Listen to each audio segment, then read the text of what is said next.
നമ്മുടെ കുട്ടിയുടെ ഭാവി ഒരുപക്ഷെ ഏതൊരു ഇന്ത്യൻ രക്ഷിതാവും ഏറ്റവും കൂടുതൽ ചിന്തിക്കുന്ന, ചിലപ്പോഴൊക്കെ ഏറ്റവും കൂടുതൽ ടെൻഷൻ അടിക്കുന്ന ഒരു കാര്യമാണിത്. ആ വലിയ തീരുമാനമെടുക്കുന്നതിൽ സയൻസിന്റെ സഹായത്തോടെ നമുക്കെങ്ങനെ കുറച്ചുകൂടി വ്യക്തത കൊണ്ടുവരാൻ പറ്റും? നമുക്കതൊന്ന് നോക്കാം. 10ാം ക്ലാസ് കഴിയുന്നതോടെ ഓരോ കുട്ടിയും രക്ഷിതാക്കളും ഒരു വലിയ ചോദ്യത്തിനു മുന്നിൽ വന്നു നിൽക്കും. ഇനി എങ്ങോട്ട്? ആ ഒരു നിമിഷമെടുക്കുന്ന തീരുമാനം ഒരുപക്ഷെ അവരുടെ ജീവിതകാലം മുഴുവൻ സ്വാധീനിച്ചേക്കാം. ആ ഒരു ഭാരം എത്ര വലുതാണെന്ന് നമുക്കെല്ലാവർക്കും അറിയാം, അല്ലേ? ഇതാണ് ആ വലിയ ചോദ്യം. സയൻസ് എടുക്കണോ, കൊമേഴ്സിലേക്ക് പോകണോ, അതോ ഹ്യൂമാനിറ്റീസ് ആണോ നല്ലത്? പലപ്പോഴും എന്താ സംഭവിക്കുന്നത്? ശരിയായിട്ടൊന്ന് ആലോചിക്കാതെ, കുട്ടിയുടെ ഉള്ളിലുള്ള യഥാർത്ഥ കഴിവ് എന്താണെന്ന് മനസ്സിലാക്കാതെ നമ്മളൊരു തീരുമാനത്തിലേക്ക് എടുത്തുചാടും. ശരി, നമുക്കിതിനുള്ളിലേക്കൊന്ന് നോക്കാം. സാധാരണ എന്താണ് നടക്കുന്നത്? ഒന്നുകിൽ സമൂഹത്തിൽ നല്ല വിലയുള്ള കോഴ്സ്, അല്ലെങ്കിൽ കൂട്ടുകാരൊക്കെ പോകുന്നതുകൊണ്ട്, അതുമല്ലെങ്കിൽ ആ സമയത്ത് തോന്നുന്ന ഒരു ചെറിയ ഇഷ്ടം, ഇതിൻ്റെയൊക്കെ പുറകെയാണ് നമ്മൾ പോകാറ്. എന്നാൽ അതിനേക്കാൾ മികച്ചൊരു വഴിയുണ്ട്. കുട്ടിയുടെ തലച്ചോറിന്റെ സ്വാഭാവികമായ കഴിവുകൾ എന്തൊക്കെയാണെന്ന് ശാസ്ത്രീയമായിട്ടൊന്ന് മനസ്സിലാക്കുക. എന്നിട്ട് ആ ഡാറ്റയുടെ അടിസ്ഥാനത്തിൽ ഒരു തീരുമാനമെടുക്കുക. ഇവിടെയാണ് നമ്മൾ പലപ്പോഴും കാണാതെ പോകുന്ന ഒരു സത്യമുള്ളത്.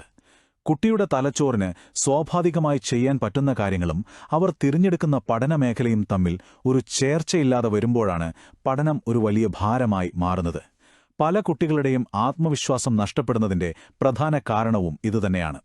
അപ്പോ ഈ പ്രശ്നത്തിന്റെ ഏറ്റവും അടിസ്ഥാനപരമായ കാരണം എന്താണ്? കുട്ടികൾ പഠനത്തിൽ പിന്നോട്ടു പോകുന്നതിനെ നമുക്ക് പുതിയൊരു രീതിയിലൊന്ന് നോക്കിക്കാണേണ്ടതുണ്ട്. ഈയൊരു കണക്ക് കേട്ടാൽ നിങ്ങളൊരുപക്ഷെ ഞെട്ടും. പഠനവുമായി ബന്ധപ്പെട്ടുള്ള ബുദ്ധിമുട്ടുകളിൽ 80%ന്റെയും കാരണം കുട്ടികൾക്ക് മടിയുള്ളതുകൊണ്ടോ അല്ലെങ്കിൽ അവർ കഷ്ടപ്പെടാത്തതുകൊണ്ടോ അല്ല, മറിച്ച് കാര്യങ്ങൾ ഗ്രഹിക്കാനും ചിന്തിക്കാനും ഓർത്തെടുക്കാനുമുള്ള അവരുടെ അടിസ്ഥാനപരമായ ചില കഴിവുകളിലെ ചെറിയ കുറവുകളാണ്. നമ്മുടെ തലച്ചോറ് ഒരു സൂപ്പർ കമ്പ്യൂട്ടർ പോലെയാണ്. നമ്മൾ കാണുന്നതും കേൾക്കുന്നതുമായ വിവരങ്ങൾ തലച്ചോറിനുള്ളിലേക്ക് പോകുന്നു. അവിടെ പല ഘട്ടങ്ങളിലൂടെ അത് പ്രോസസ്സ് ചെയ്താണ് അറിവായി മാറുന്നത്. പക്ഷേ ഇതിനിടയിലുള്ള ചില ഗിയറുകളുണ്ട്. ശ്രദ്ധ, വേഗതയിൽ കാര്യങ്ങൾ മനസ്സിലാക്കാനുള്ള കഴിവ്, ഓർമ്മ. ഈ ഗിയറുകൾക്ക് എന്തെങ്കിലും വേഗത കുറവുണ്ടെങ്കിൽ എന്ത് സംഭവിക്കും? വിവരങ്ങൾ അവിടെ തന്നെ കുടുങ്ങിപ്പോകും. അതുകൊണ്ട് നമ്മൾ മനസ്സിലാക്കേണ്ട ഏറ്റവും പ്രധാനപ്പെട്ട കാര്യം ഇതാണ്: തലച്ചോറിന്റെ ഈ അടിസ്ഥാന പ്രോസസ്സിംഗ് ശരിയല്ലെങ്കിൽ നീ കൂടുതൽ കഷ്ടപ്പെട്ട് പഠിക്കുക എന്ന് കുട്ടിയോട് പറഞ്ഞിട്ട് ഒരു കാര്യവുമില്ല. അതവരെ കൂടുതൽ സമ്മർദ്ദത്തിലേക്കും മടുപ്പിലേക്കും തള്ളിവിടുകയുള്ളൂ. പക്ഷേ വിഷമിക്കേണ്ട. ഇതിനെയാണ് സയൻസ് നമ്മളെ സഹായിക്കാനായി വരുന്നത്. നമ്മുടെ തലച്ചോറിന് സ്വയം മാറാനും വളരാനും ഒരു അത്ഭുതകരമായ കഴിവുണ്ട്. അതിനെക്കുറിച്ചാണ് നമ്മളിനി സംസാരിക്കാൻ പോകുന്നത്. ന്യൂറോപ്ലാസ്റ്റിസിറ്റി കേൾക്കുമ്പോൾ വലിയൊരു വാക്കായി തോന്നാം, പക്ഷെ സംഭവം വളരെ സിമ്പിളാണ്. നമ്മുടെ തലച്ചോറ് ഒരു കല്ലുപോലെ ഉറച്ചുപോയ ഒന്നല്ല, മറിച്ച് കളിമണ്ണ് പോലെ നമുക്ക് മാറ്റിയെടുക്കാൻ പറ്റുന്ന ഒന്നാണ്. അതായത് ശരിയായ പരിശീലനം കൊടുത്താൽ ഓർമ്മശക്തി, ശ്രദ്ധ, ചിന്താശേഷി ഇങ്ങനെയുള്ള കഴിവുകളെയെല്ലാം നമുക്ക് കൂടുതൽ ശക്തമാക്കാൻ സാധിക്കും. ദേ, ഈ ചിത്രത്തിലേക്കൊന്ന് നോക്കൂ. കൃത്യമായ പരിശീലനം നമ്മുടെ തലച്ചോറിൽ വരുത്തുന്ന മാറ്റം കണ്ടോ? തലച്ചോറിലെ ന്യൂറൽ കണക്ഷനുകൾ കൂടുതൽ ശക്തവും കാര്യക്ഷമവുമാകുന്നത് നമുക്ക് കാണാം. ഇതൊരു വെറും തിയറിയല്ല, ശാസ്ത്രീയമായി തെളിയിക്കപ്പെട്ട ഒരു യാഥാർത്ഥ്യമാണ്. ഓക്കെ, അപ്പോൾ ഈ സയൻസ് വെച്ചിട്ട് നമ്മുടെ കുട്ടിയുടെ കാര്യത്തിൽ എന്ത് ചെയ്യാൻ പറ്റും? ഓരോ കുട്ടിക്കുമുള്ള ആ ഒരു തനതായ കഴിവിനെ, അവരുടെ കോഗ്നിറ്റീവ് സിഗ്നേച്ചറിനെ എങ്ങനെ മനസ്സിലാക്കാമെന്ന് നമുക്ക് നോക്കാം. ഓരോ കരിയറിനും ചില പ്രത്യേക കഴിവുകൾ വേണം, അല്ലേ?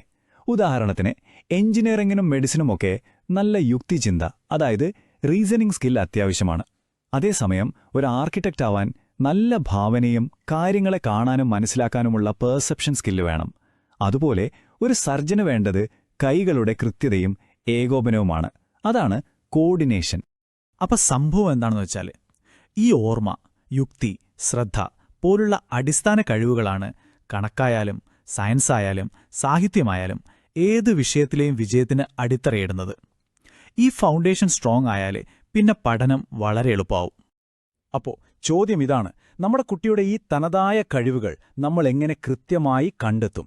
അതിനെ എങ്ങനെ വളർത്തിയെടുക്കും? അതിനുള്ളൊരു പ്രായോഗികമായ വഴിയാണ് നമ്മളിനി പരിചയപ്പെടാൻ പോകുന്നത്. ഇതിനൊരു വഴിയുണ്ട്. വളരെ ലളിതമായ ഒരു ഓൺലൈൻ അസസ്മെന്റ്. ഇത് കുട്ടിയുടെ ചിന്തയുടെയും പഠനരീതിയുടെയും ഒരു കണ്ണാടി പോലെയാണ്. ഓരോ ഘട്ടവും ശാസ്ത്രീയമായി കുട്ടികൾക്ക് യാതൊരു സമ്മർദ്ദവുമില്ലാതെ ചെയ്യാവുന്ന രീതിയിലാണ് ഡിസൈൻ ചെയ്തിരിക്കുന്നത്. ഇതാണ് ശരിക്കുമുള്ള തെളിവ്. ഇതൊരു യഥാർത്ഥ റിപ്പോർട്ടാണ്. നോക്കൂ, പരിശീലനത്തിനു മുമ്പും ശേഷവുമുള്ള ഒരു കുട്ടിയുടെ കൊഗ്നിറ്റീവ് പ്രൊഫൈലാണിത്. വെറും 2 മാസം കൊണ്ട് റീസണിംഗ് സ്കോർ 381-ൽ നിന്ന് 469ആയി. ഓർമ്മശക്തിയിലുണ്ടായ മാറ്റം നോക്കിയേ. 107-ൽ നിന്ന് 338-ലേക്ക് എന്തൊരു മാറ്റമാണെന്ന് കണ്ടോ? അപ്പോൾ ഈ ഒരു ഡാറ്റാ ബേസ്ഡ് അപ്രോച്ച് ഇതൊരു കുട്ടിയുടെ ജീവിതത്തിൽ, ഒരു കുടുംബത്തിൽ എങ്ങനെയൊക്കെയാണ് മാറ്റങ്ങൾ കൊണ്ടുവരുന്നത്? ഇതിന്റെ ഫലം എന്ന് പറയുന്നത് വെറും മാർക്ക് മാത്രമല്ല, അതൊരു കംപ്ലീറ്റ് ട്രാൻസ്ഫർമേഷനാണ്. ആശയക്കുഴപ്പങ്ങളിൽ നിന്ന് വ്യക്തതയിലേക്ക്, പരീക്ഷപ്പേടിയിൽ നിന്ന് ആത്മവിശ്വാസത്തിലേക്ക്, കുട്ടിക്ക് എന്തു പഠിക്കണം എന്നതിനെക്കുറിച്ചൊരു ക്ലിയർ ഐഡിയ കിട്ടുന്നു. രക്ഷിതാക്കൾക്ക് പേടിയില്ലാതെ അറിവോടെ തീരുമാനങ്ങളെടുക്കാൻ സാധിക്കുന്നു. ഓർക്കുക, നമ്മുടെ കുട്ടിയുടെ കഴിവ് ഒരു നിശ്ചിത സംഖ്യയല്ല. അതൊരു കെട്ടിടം പോലെ പടുത്തുയർത്താൻ സാധിക്കുന്ന, വികസിപ്പിക്കാൻ സാധിക്കുന്ന ഒന്നാണ്. അത് കണ്ടെത്താനും പരിപോഷിപ്പിക്കാനും നമ്മൾ സഹായിച്ചാൽ മാത്രം മതി. ഈ വിഷയത്തെക്കുറിച്ച് കൂടുതൽ അറിയണമെന്നുണ്ടെങ്കിൽ നിങ്ങൾക്ക് ഈ കാണുന്ന വിവരങ്ങൾ ഉപയോഗിച്ച് അവരെ ബന്ധപ്പെടാവുന്നതാണ്. നമ്മുടെ കുട്ടിയുടെ ഭാവി ഊഹങ്ങളെ അടിസ്ഥാനമാക്കി പരീക്ഷിക്കേണ്ട ഒന്നല്ല, മറിച്ച് വ്യക്തമായ അറിവിന്റെ അടിസ്ഥാനത്തിൽ പടുത്തുയർത്തേണ്ട ഒന്നാണ്.